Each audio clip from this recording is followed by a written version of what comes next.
You know what's crazy? There's only one team and one player drawing all the ratings while everyone else sits in the shadows. Regular sports fans see right through it, the identity politics, the virtue signaling, all of it.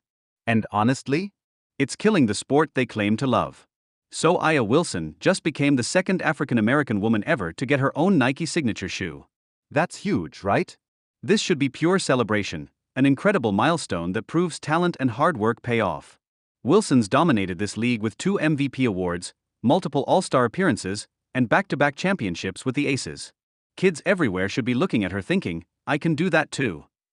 But here's where it gets messy. Despite landing this massive Nike deal and having her A1 sneakers sell out instantly, Wilson keeps doubling down on this narrative that race is holding her back. Last May, she said her marketability struggles were tied to being black. This May? Same story, even louder. Look, let's talk numbers because they don't lie. Wilson's shoe sold out in minutes. That's not what happens to unmarketable athletes. Meanwhile, Michael Jordan makes $300 to $400 million annually from Nike. LeBron pulled in $85 million from endorsements last year alone. The idea that American consumers won't support black athletes is ridiculous when you look at the data. But then there's Caitlin Clark. This rookie walked into the WNBA and everything changed. Suddenly arenas are packed, viewership is through the roof, and the league that's been hemorrhaging money for years is actually making headlines for the right reasons. A preseason game with Clark drew 1.2 million viewers, more than last year's playoff games with Wilson. Why does this happen? It's not just about talent. Fans connect with personalities, with stories that capture their imagination. Clark brings that energy, the long-range bombs, the clutch moments, the way she carries herself with that quiet confidence. When the Brazilian national team lined up for her autographs after a preseason game, it wasn't just because she dropped 30 points. They wanted to be part of her story.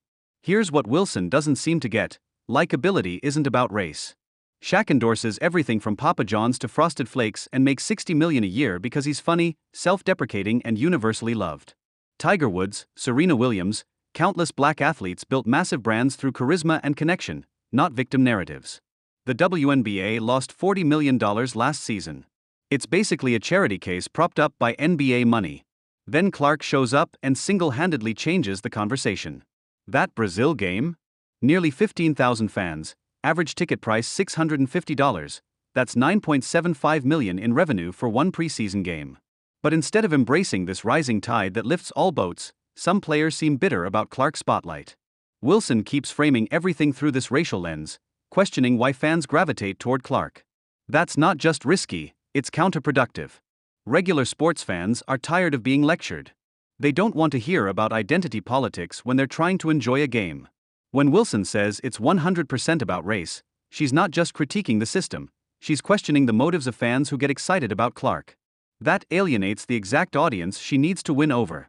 Imagine if Wilson focused on breaking barriers instead of pointing fingers. Imagine if she used her Nike platform to inspire the next generation rather than dwelling on grievances. That's the kind of narrative that creates global icons.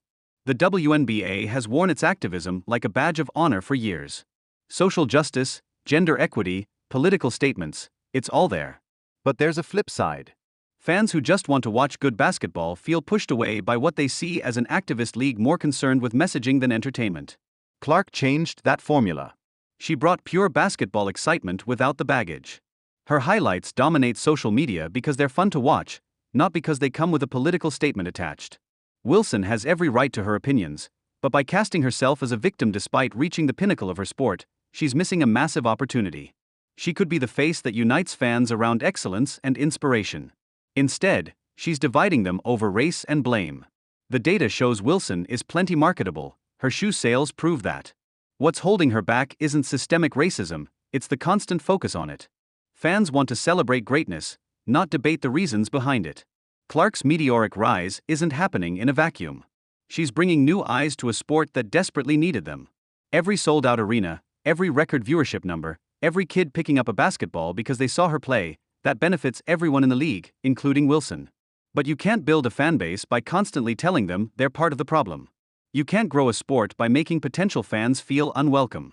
And you can't maximize your marketability by focusing on everything that's supposedly working against you. Wilson's Nike deal should be the beginning of something beautiful, a story of breaking barriers and inspiring others.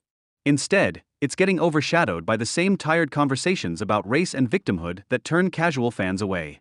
The choice is clear. Wilson can either embrace her role as a trailblazer who succeeded on merit and character, or she can keep playing the race card while watching Clark steal the spotlight. One path builds bridges and grows the sport. The other keeps the WNBA stuck in the same cycle of losses and lectures that got it here in the first place. Regular sports fans aren't asking for much. They want to see great basketball and feel good about supporting it. Wilson has the talent and platform to give them exactly that. The question is whether she'll choose inspiration over victimization. The sport's future might depend on it.